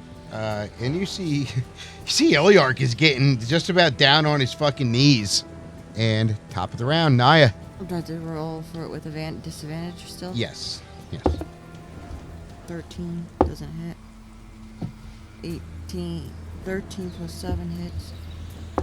18 normal damage and 2 radiant. Oh my god. So close. Ulfar, if you could hear his insults, you would send them to it. It is your attack. I'm gonna kick him in the face. At least do enough damage to fucking kill him. No, I'm not. No, I'm not, because we're rolling at disadvantage. I had an 18 and a 3, so. Roll again. And I'm gonna kick him again. Oh, yeah, actually, I can't because it's not my blade, so I missed. So I just kind of slipped and it went past his head. So we can let Ceahcyl finish it. Please. Maddie is going to give you one of her luck points. Was that gonna get to roll again? 19. Yeah. That hits. What's a boot kick? It is your strength plus D4. That's not much. Come on, Timmy. So there goes the die 4 because I have no strength. Jesus Oh, wait, Christ, I- Timmy. I touched my boot with my hand and hexed my boot. Oh, God. I don't like you right now. I kick him in the face for rolling point of damage. 1 point. What's your strength adjustment? 0. Well, if you let me What's your proficiency? hex weapon my boot, Three. I But don't you count as the hex weapon? no, anything that touches my hand. It's usually in my hand. So you take your boot off and you hit him with your boot. Yeah, Why didn't you just punch him? something in my hand. In your hand. I could have my. Just use my- your damn fist. You know what? I'm going to use my meat horn. Okay. What's the damage now? Just You're gonna break his balls again? Just like I did to the guy At the bar. Okay. Right. You're So gonna I'm break his balls. I'm gonna punch Illyark in the nuts. So it is 1 + 1, 2 + 5, 7. 7 + 3 is 10. 10 It's points. 10. 10 points of damage to the nuts. Okay. What kind of damage is the hex damage, or is it just like your charisma bonus? So anything I touch gives it a +1. Right. I get my proficiency, and then I get the +5 to my charisma bonus. So 1. Okay. All right. So it's Proficiency, just and it's then just all +1. natural damage.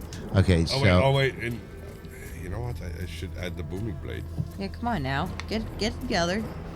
but I don't want to kill him Come Why are we on. killing him? because I want to. Yeah, so he can talk and get out of there and disappear again. You better freaking think wisely. 5 to the booming blade damage. Please say Okay. this kills him, please. So he takes half damage, You son of a except bitch. for from the booming blade, and he drops from 4 to 0, Okay. and he falls unconscious, face first on the ground. Okay, I'll cast Entangle so he can't move and wrap it around his face so But- he can't talk. He's alive. You guys forget that this motherfucker can just disappear when I he know. wants. But he needs to talk, so he can't talk right now. But he can still disappear when he So wants. Maddie hears you guys arguing, and she's like, "Well, if there's one thing," and she's screaming over the wind, "that the captain has taught me about priests," and she just takes her fucking sword and snips his holy symbol off his neck, and then fucking crushes it with her boot. You can't cast it without that. I spit on it after she crushes it. You know, she puts her cutlass by her side, and she kind of like stands there with her like kind of leaning on Illyark's head. You know, she puts her foot up on his head and just like kind of like leans and looks at the group of you. I fall on my back and I just lay there. All right, nap time, guys. Well, I think we all did pretty all right, eh? I think I'm gonna kick him in the nuts again. You kick him in the nuts as many times as you want. You feel the wind starts calming down, and the rain starts calming down. This takes a process of about 10 minutes altogether, and he's out. He's out like a light.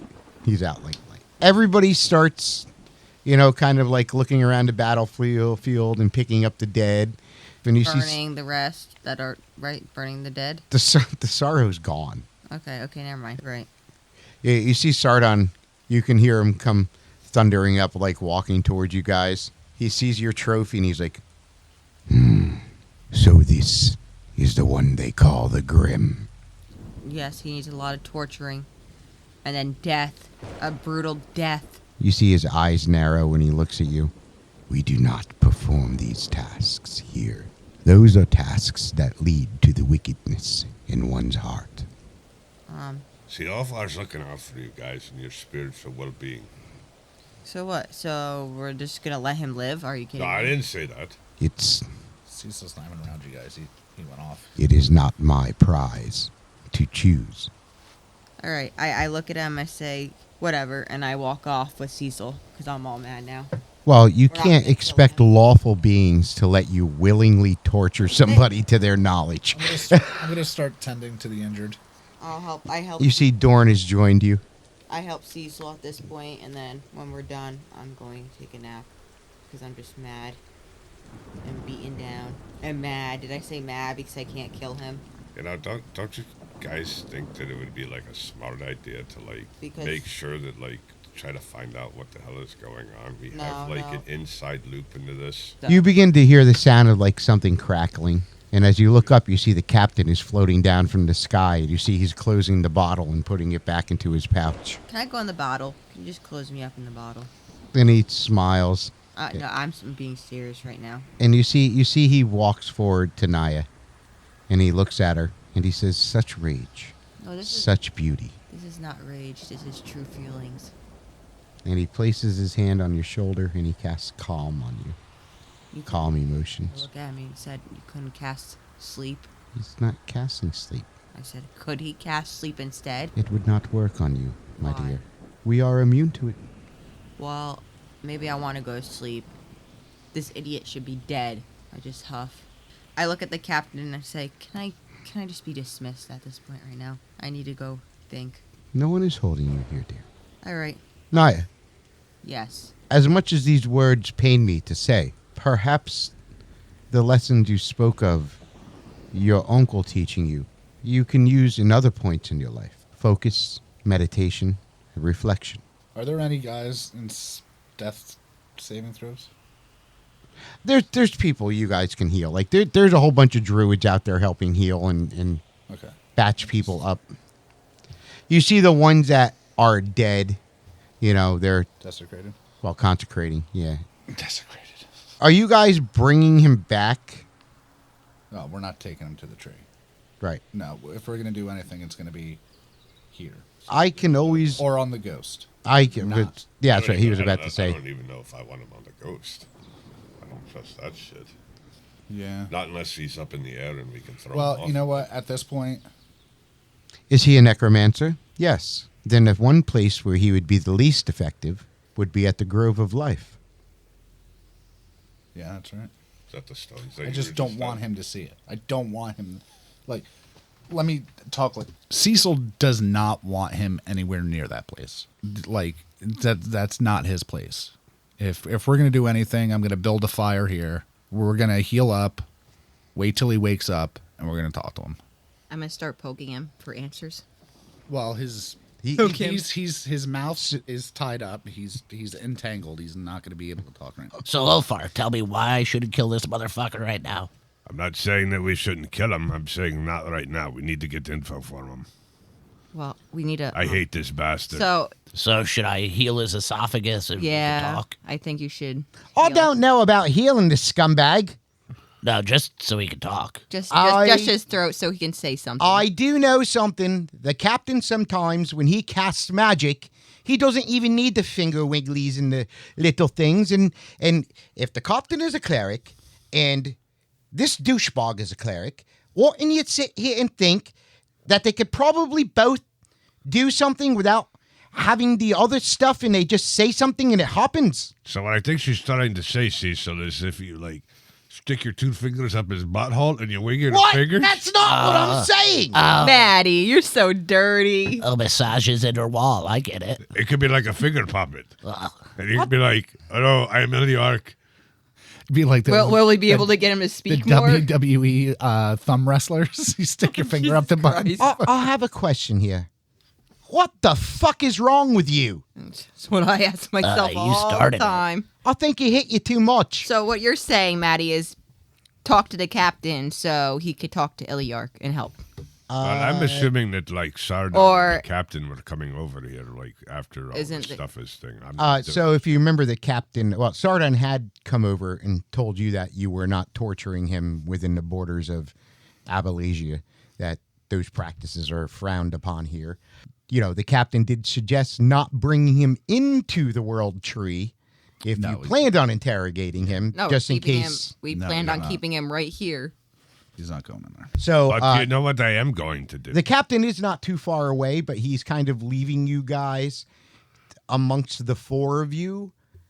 And he's kind of standing off to the side watching from afar, but you do see what's going on around you. Is not only has the rain calmed down and gone away, but you do see there are lots of people trying to clear up out of the battle. Acres of the forest is burnt to singes. And that much of what hasn't been burnt was poisoned by the charnel cloud that the Sorrow had released upon the arrival. There are bodies everywhere as the ground is running red and smells of iron and charred wood. And the river itself is black and red with blood running down it. And as you guys kind of look over, you see pieces of people floating down the river, if not full bodies. And there are druids and Usorai and others that are pulling the bodies that they can catch out of the flow. And the captain, he begins chanting a spell. He starts controlling the water so the waves and the ridges kind of push the bodies closer to the people retrieving them. He, as well as Dorn and some of the other druids, are walking around healing the wounded. As you kind of take in the scenery and look around, not even just of the dead of your enemies, there are bodies. There are dead Usorai. There are dead elves. There are people who were just there, doing stuff in Udoralal who joined the battle. There are natives which make up the bulk of the army that protects Abolasia. Just hundreds of them, dead, scattered. You know what? Nya's pretty tired of seeing everything get destroyed. I wonder how Ceahcyl feels watching, the land and everything being destroyed. I mean, because it's just constant. If you look backwards, a lot of it's shrouded by smoke from the char and from steam from the rain and stuff. But there is a lot of trees that are either been burnt or are still burning. And like I said, the poisoning of the land itself from the charnel cloud is just things that weren't burnt are blackened and withered just from the fucking presence of the necrotic magic. What we're doing. Are we going to try to get him to talk? Are we going to heal his throat? What are we doing? I'm taking all this, and Ulfar is like steamingly pissed. He's like raging. He sees all of this shit, and he's just like so pissed. He walks up to Illyark and it just punches him hard as he can in his face. You watch me chuckle. As you walk up to him, like it's almost like he's just starting to come out of like unconsciousness, and you see his eyes like start opening, and then when you clock him, you just hear this disgusting thud, and his face bounces against the ground, and he goes right back unconscious again. Ulfar's gonna stand around and wait for the captain. Yeah, I'm gonna agree with that. I'm not doing anything with this guy unless the captain is here. Yeah. Maddie's like kind of looking around. She's like, I'm gonna walk around and see if anybody needs help until the captain gets there. Well, the captain's there. He's a little bit further away. He's helping bring the bodies into shore, and he's going around and kind of helping healing. And Ceahcyl, as you look out, you start to feel like this strange humming essence coming from the staff and then generating through your own body. And my druid sense is tingling. What starts drawing your attention is almost like you naturally know where to follow, where it's coming from, like the sense where the energy is. And as you turn, you see there are a group of druids, about 10 of them, that are joining hands, and as they're chanting, you see what vegetation wasn't destroyed completely. They're actually using their magic to heal the land and try to get some of the corruption out of the vegetation, some of the blight out of the vegetation. Hey fellas, I want in on this. Watch out, I got a cool trick. And Ceahcyl slams his staff into the ground. I knew you were gonna do that. Thunder! Ceahcyl, go! All right, so what are you using, the aura of vitality? Yes. Okay. And that's our goblin bard. It's the goblin bard. And you see as a staff, the butt of the staff plants into the ground, you see the vines start to generate green glow. And then you see like it kind of goes down, and then the staff roots itself into the soil. And you see it starts like kind of like putting the aura of vitality out, and it's like it starts healing some of the land back, and you can see like some of the grass like starts to grow that was destroyed, starts growing back up through the grass that was destroyed, like new grass is forming. And you see it taps into the power of the other druids, and like it's almost acting like as a battery or like a generator to some of the powers of the druids. Pretty cool hot egg. Oh yeah. So I wasn't talking to you. You're not even over here. Oh, okay. Pretty cool hot egg. Now I'm talking to you. So Ulfar, as you're standing there, are you just like standing there staring at him? I'm guarding him, but I'm watching him. Yeah, you notice Maddie is like kind of standing there watching you watch him. And then she's like looking over at Nya, and then she's looking over where Ceahcyl went to. And she's like, I don't know if you guys are going to want to do this right here. Well, where you suggest us going with him? Well, let's take him on the boat. I don't think the captain's going to let that Well, happen. he's not going back to the tree. So there's not many options unless we drag Don't him. you finger wigglers know stuff, have things that you can do stuff with? I mean, hell, I've seen a guy walk up, stand on a beach, wiggle his fingers, and a little hut opened up, And when he goes walking in, it's the size of a damn castle. I don't have anything like that. Maybe we could stuff him in Ceahcyl's bag of holding. Yeah.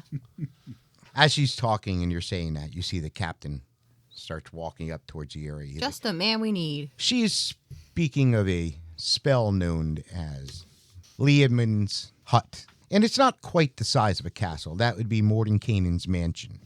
They are wizard spells, usually specific to the wizard who does not find a situation like this comfortable. Well, I'm not a wizard. Yeah. Ceahcyl, do you have anything like that in your like little turtle brain of No, yours? I don't have a pointy hat. I'm sorry. We need to decide what is happening here. Well, yeah. Especially what we're going to do with him. We need answers. We need like answers. now. Like now, so. See, I don't have the questions. The group of you have the questions. What would you like me to do? We need to go somewhere where we can ask him questions and not worry about anybody else getting hurt. Because obviously we don't have trust for him, and we need to know what is going on, what's the deal, We need a place of containment. where we can ask him questions and not worry about him disappearing or going anywhere. And I punch him in the face again. I just smirk while Ulf does that. You may want to not hit him too many times when he's unconscious. He might, Oh, I'm watching him. he might get some brain He, damage. he kind of like blinked a little bit. Are you sure his eyes didn't just roll back farther? His boot twitches. Oh, we don't punch him now? Oh, I thought he was twitching because I punched him. I don't know, but it just moved. I just noticed every time he moved, you hit him. So I'll just, and she kind of like puts her sword back away. Thanks, Maddie. And I punch him again. All right, let's Maddie, you're a little instigator. give me a moment here. And you see he walks off and he goes towards some of the druids. And you see he approaches Dorn. And they seem to be having some sort of a conversation for a moment. And Dorn looks over in your direction. And then he like nods to the captain and then makes a motion with his hand. And the captain comes back and he says, "We can take him to the circle, the Grove of Life." Why would we want to do that? Well, any harm he could do, he could not Do there. do there. Well, let's go. His necromantic powers would be Useless. not completely, but not nearly as strong as they would be normally. Well, I'm not really too worried about it because like there's a bunch of us sitting here watching him, and he's tied up, and if he tries to say something that's stupid or wiggle his fingers, I'm gonna just punch him out again. So Or cut a Did finger. you not say he was a wizard as well as a war priest? if he Yep. starts wiggling his fingers, His I will. fingers go bye-bye. Well, actually, you know what we could do? You realize And I turn him around and I snap all of his fingers. I'm just standing there. And I just wanted to kill him. He's fucking breaking this guy. Hexblade, you are starting to reach torture. No, think that's I'm the just making point. sure that this guy can't kill us again. He is bound. I am sure as long as he remains bound. Ceahcyl's going to cast Calm Emotions on Ulfar. Plot twist. All right, what I'm going to do is... Now- Hey, oi! Hey, So I'm going to... let's drink some mead. I'm going to grab...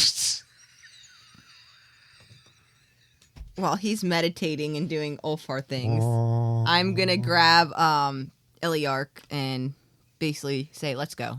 I want to get this done with, and I'm going to drag him wherever we're going. You see the captain here. I will join you.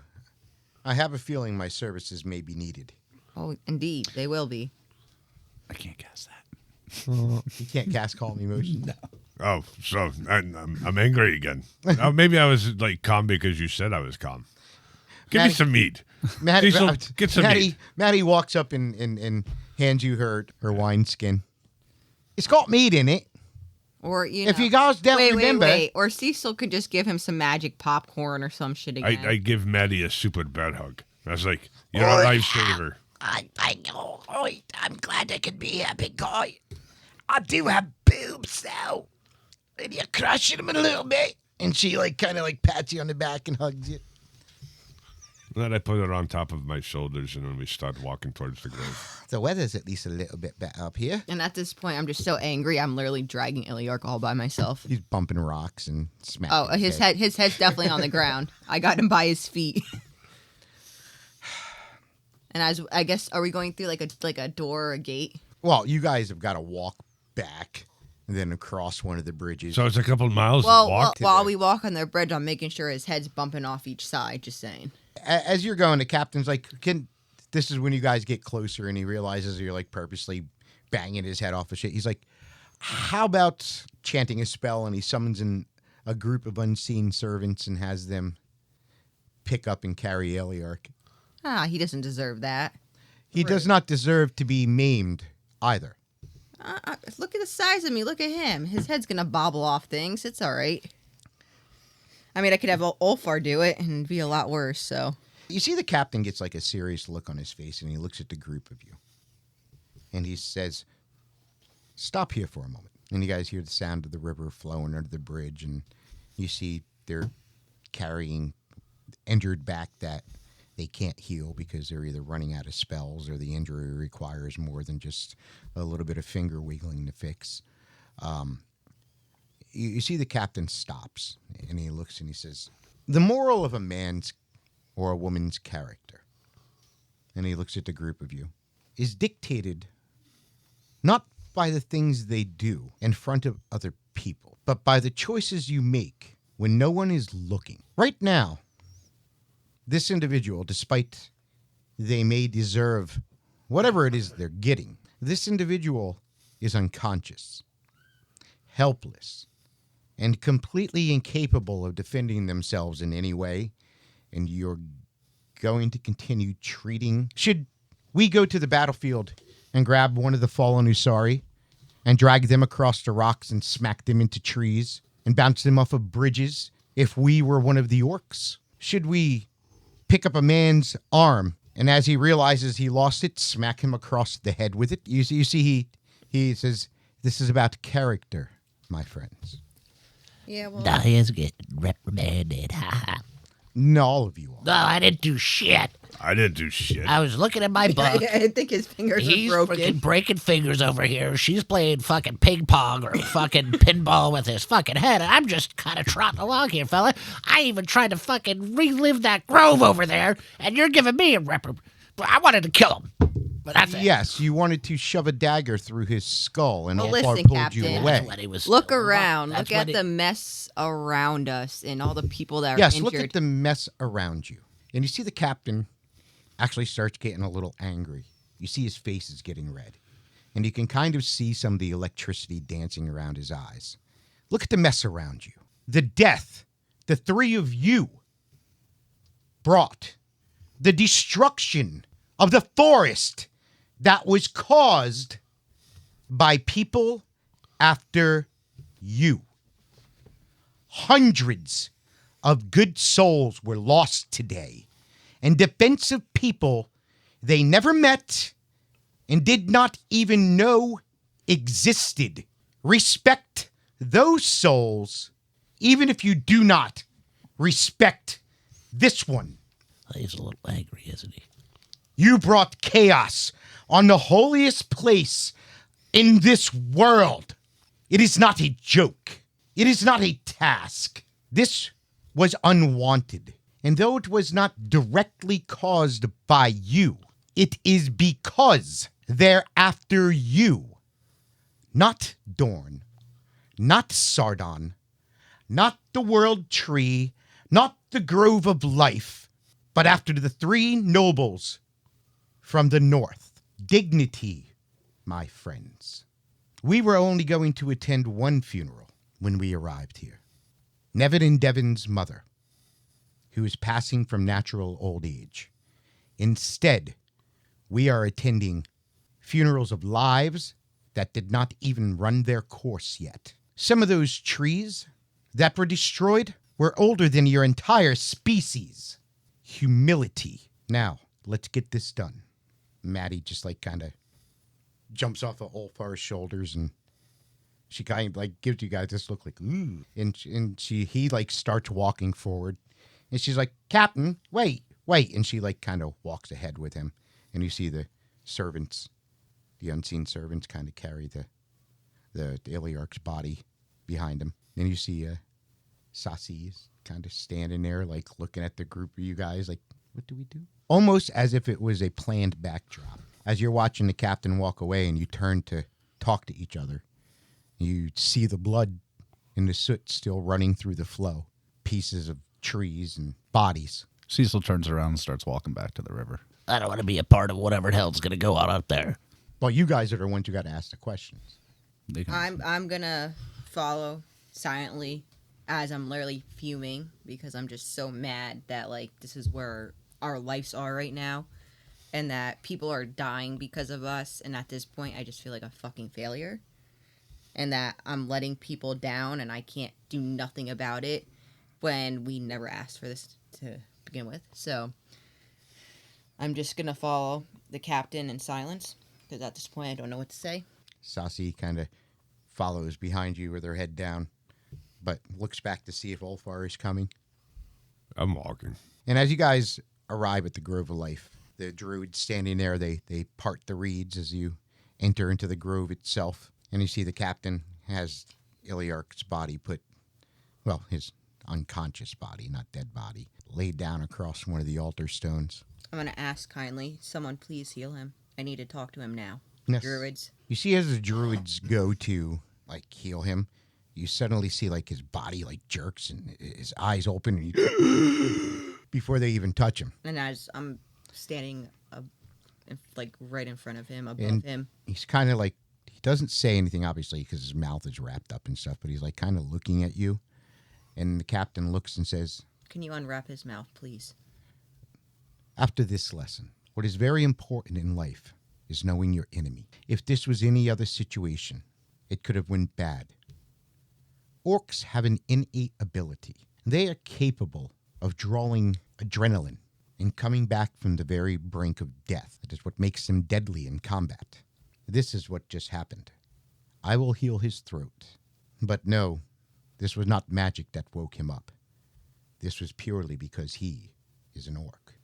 You see he walks over and places his hand around Illyark's throat, and Illyark like kind of stares at him. Then you hear, breathe a little bit.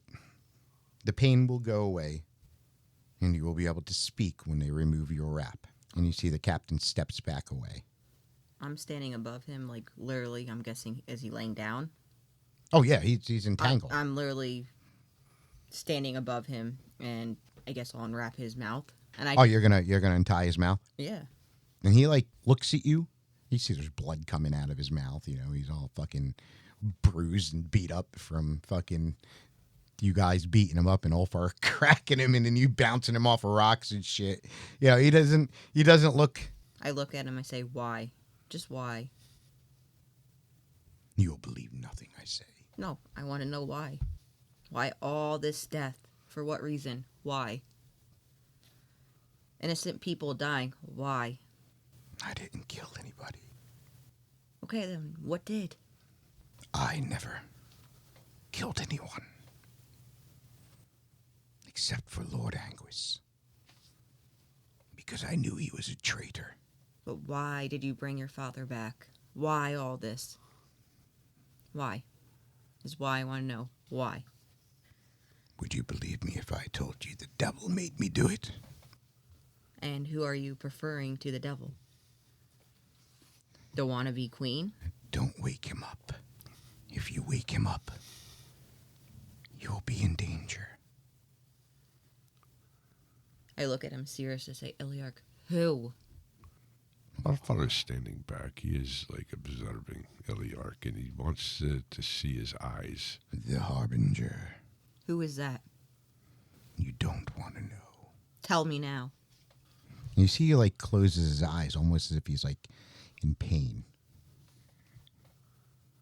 I kneel down. And then like I wipe the blood off his face. And like you see like kind of like he's turning his head and he's I look at everybody and say, can I get water? I need water now. Then he like squeezes his eyes really hard and he mumbles something. And then like you see as he opens his eyes slowly, you see his pupils fade from red to black. Captain, look at his eyes. Is that a good thing or a bad thing? You didn't kill anyone. You threw Ulfar off a bridge here. He knocked me. He killed me. Only person I threw off the bridge was the traitor. It wasn't the traitor. You're looking at the person you threw off the bridge. I never threw you off a bridge. I'm not talking about me. I threw Anguis off the bridge. That wasn't Anguis. Geez, he looked just like him. Yeah, you're looking. Smelled like him. Even had the scratches on his forehead. Do you want to meet who you met? And I look at Ulfar.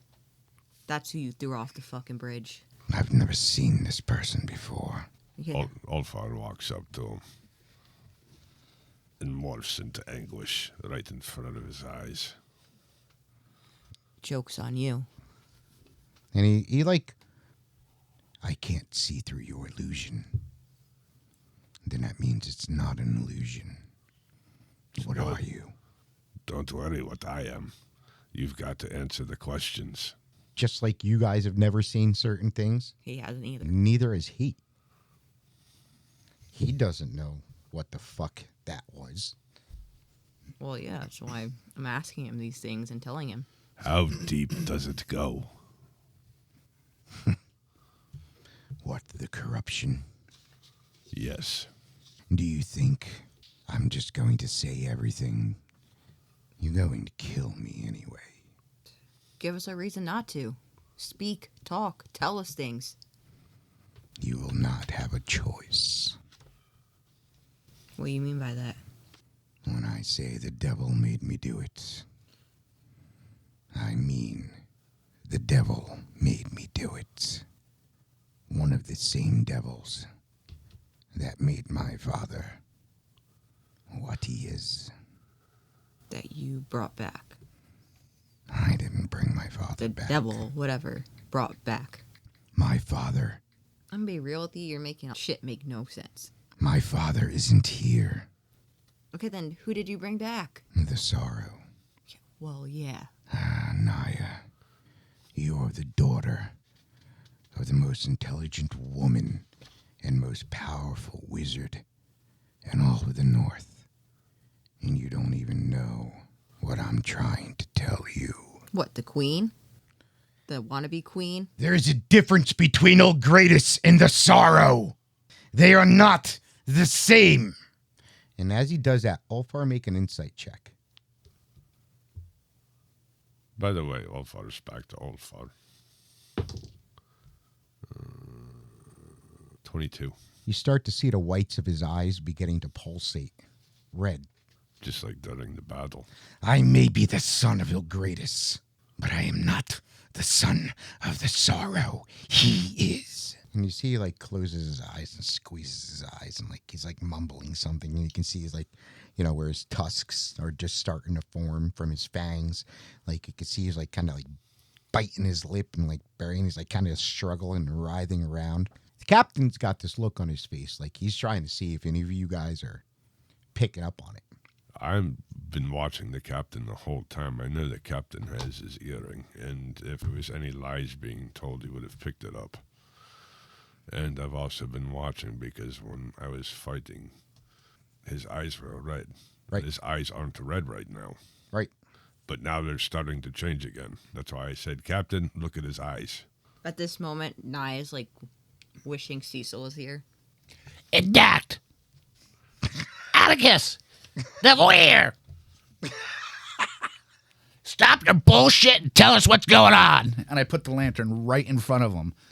5 charges on each. Zone of truth. All right. And I'm still He didn't beat the lantern. I'm still right over him. And I'm guessing Ceahcyl's like on the other side of his head with the freaking lantern. And you see he just stares at the lantern. And you see My eyes are here, asshole. Talk to us. he stops shaking.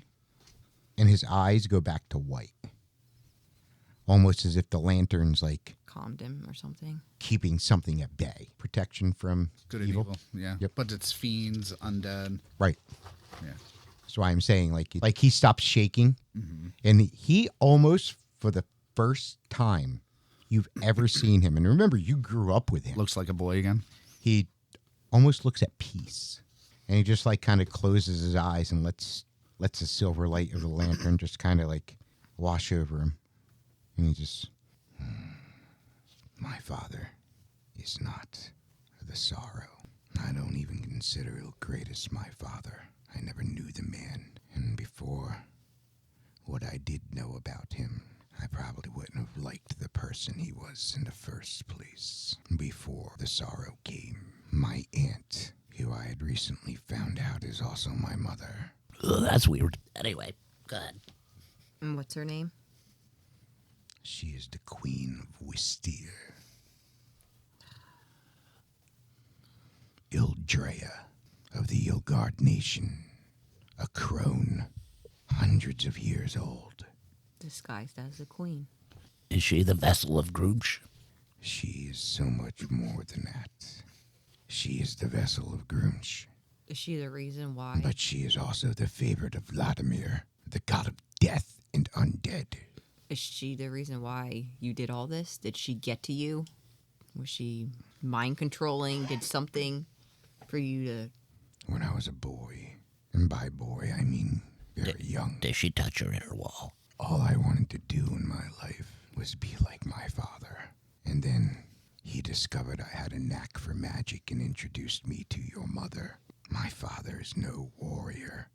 He is no He's nothing. necromancer.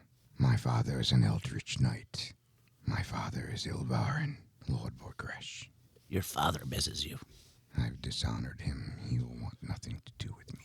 That's a lie. Trust me, he misses you and he wants you back. And he just stares at the lantern. And then, like, it's almost like, you see he twitches for a moment or two. And then, like, he, like, closes his eyes and, you need to get it out of me. Captain, what does he mean? We need to exorcise these demons. The devil's inside of this boy. Are you possessed? I would say so. He's making it seem that way. And you see he looks at the captain. I'm infested. This we cannot do here. All right, well, where are we going? I need to exorcise him, while the three of you slay the demon. Well, let's do it. I'm down for that. But we're going to make a deal. This poor boy, we need to help him. If we slay this demon, you're helping us. I have no power. Well, you can be useful in other ways. It doesn't matter. You are helping us. My God does not want me either. We'll deal with that later. Yes or no? So we're going to have to keep the lantern on him for a long time until we can figure out how to get this demon out. I can't do anything but fight. Well, that's... You're going to fight with us, I guess. Because there's a lot of mess we got to clean up. I think what he is trying to say is that while he is still attached to the demon, Yes, I'm saying... he cannot harm it. But I'm saying afterwards, after we fight this demon and get it out of him, he will be fighting and helping us end this all. That's the deal. We will have to see what kind of ties he still has. No. Well, let's go handle this because this needs to be... Evil is deceptive. Let's Evil- keep this in mind. Evil is evil. There are different types of evil. Yeah, there's super evil, there's little evil. There's kind of evil. There's like, okay, I'm kind of evil, but I'm really not kind of evil. Super evil. There's Knievel, you know. All right, let's try to... Cause, All right, Captain, what's the plan? What are Yeah. we doing? Because we can only keep this lantern going for a little bit to keep us protected. We will have to go somewhere where the demon will not cause harm when I exorcise it. I will be able to contain it for a little bit, but it will not be long. During that time, I have it contained. I cannot help you. I must focus solely on containing it. Would this grove be a good place to neutralize its power? Unfortunately, no. we might harm other people. Can you sanctify an area? You know, We can go into one of the fairy circles. well, let's do it. Let's yeah, get this done. let's go. It is a area of land blessed by the lesser fae of Abolasia. By lesser, I do not mean any weaker. I simply mean they are smaller. Well, shit, if I draw a circle, I mean, the one that sanctify? Well, it's not quite the same. Meaning, it itself has an innate barrier that will keep the creature at bay, that will help me maintain my concentration without worries of it getting out. I've got this bag of salt for my salty treats.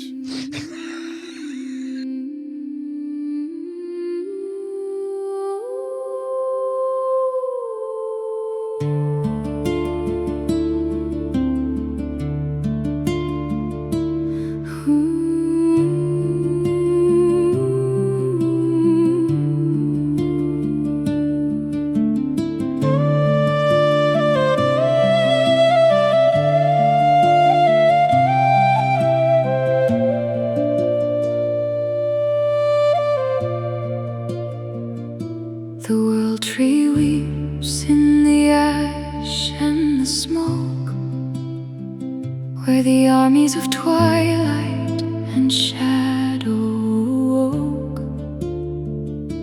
Across Abolasia, the red river flows, and the wind through the branches carries our woes.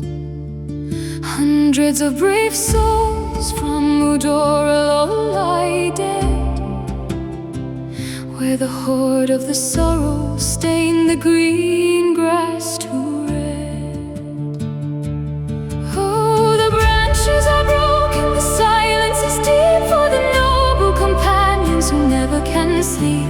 Ceahcyl and Nya and Ulfar the scarred, looking down at the ruin, their bleeding hearts marred. What shall we do when the darkness is through? What shall we do with the ghost of the true?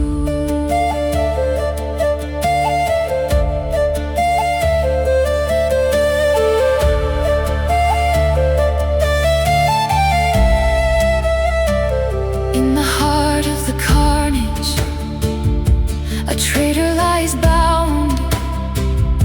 Illyark the broken, face down on the ground, beat up and wounded, unconscious and cold.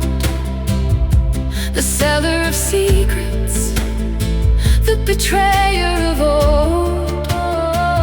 He cast noble Ulfar right over the ledge, leaving a brotherhood shattered on the bridge. Ceahcyl cries out, let his lifeblood run dry. Nya demands that the traitor must die, but Ulfar stands weeping with rage in his chest. He screams for his vengeance belongs for the rest. He wants the dark answers for what has been done before the cold rising of the tomorrow's sun. Oh, the branches are broken, the silence is deep for the noble companions who never can sleep. Ceahcyl and Nya and Ulfar the scarred, looking down at the ruin, their bleeding hearts marred. What shall we do when the darkness is through? What shall we do with the ghost of the true?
Veins of Lores, Brian Judge as your Dungeon Master, Mike Oriema as Ceahcyl Motesta, Kelsey Mida as Nya Ladir, and Tim Morgan as Ulfar. 3. I play Mike Oriema. That was too serious. I didn't like it. I think my skin just crawled a little. Nature's nonsense. You got this. Okay. Aren't you glad I go first? Yeah, that's why I like going first. And I am joined by... Tim's like, just fucking do something so I can talk and we get done with Tim this doesn't shit. even want to talk. I don't even want to talk. I don't like it. I don't fucking blame you, dude. Whew. It's getting hot in here. I'm Mike Oriema. I plays... Is it because I said it's getting hot in here? Yeah, it is getting hot in here already. I'm starting to sweat. It's starting to Sweat sweat. drips off my balls and my butt cheeks. I'm right under the vent. I don't know what you're talking You're a about. fucking You're asshole. fuck cheese. I'm just waiting He for probably you has guys. this vent closed. I'm waiting for you guys to say shit. Shit. Shit. Shit.